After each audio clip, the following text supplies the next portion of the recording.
മേൽപ്പറമ്പെന്ന് വരുന്നു. ഞാനിവിടെ ജീവനി ആയുർവേദ ക്ലിനിക്കിൽ 14 ദിവസത്തെ പ്രസവരക്ഷാ ചികിത്സയ്ക്ക് വേണ്ടി വന്നതായിരുന്നു. എനിക്ക് വരുമ്പം നല്ലതുപോലെ നടുവേദന, അതുപോലെ ഷോൾഡറിലൊക്കെ നീര്, ഇതൊക്കെ ആയിട്ടായിരുന്നു വന്നത്. അപ്പം ആ നടുവേദന കാരണം തന്നെ ജോലി ചെയ്യാനാണെങ്കിലും മോളെ കൂടുതൽ സമയം എടുക്കാനാണെങ്കിലും ഭയങ്കര ബുദ്ധിമുട്ടായിരുന്നു. ഇപ്പം ഈ 14 ദിവസത്തെ ട്രീറ്റ്മെന്റിന് ശേഷം എനിക്ക് എൻ്റെ നടുവേദന കംപ്ലീറ്റ് ആയിട്ട് മാറി.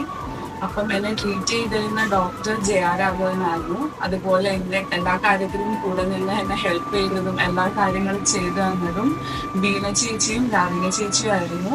അവരോട് ഞാൻ എൻ്റെ ഹൃദയം നിറഞ്ഞ നന്ദി പറയുന്നുണ്ട്. കാരണം എനിക്ക് അത്രയും എൻ്റെ ആ ഒരു വേദനയും കാര്യങ്ങളും കംപ്ലീറ്റ് ആയിട്ട് പോയി. എനിക്കിപ്പം നല്ലപോലെ കിടക്കാനാണെങ്കിലും എന്തിനാണെങ്കിലും നല്ലതുപോലെ പറ്റുന്നുണ്ട്. ഓരോ ദിവസവും ഇത് 3 ദിവസം വെച്ച് പലതരം ട്രീറ്റ്മെന്റ് ആയിരുന്നു. അതിൻ്റെ കൂടെ തന്നെ ഹെയർ പാക്ക്, ഫേസ് പാക്ക് ഒക്കെ ഉണ്ടായിരുന്നു. എല്ലാം കൊണ്ട് എനിക്ക് ഏറ്റവും നല്ലൊരു എക്സ്പീരിയൻസ് തന്നെയായിരുന്നു ഇവിടെ. ഞാൻ എല്ലാവർക്കും ജീവനി ആയുർവേദിക് ക്ലിനിക് പറ്റുന്നുണ്ടായിരുന്നു.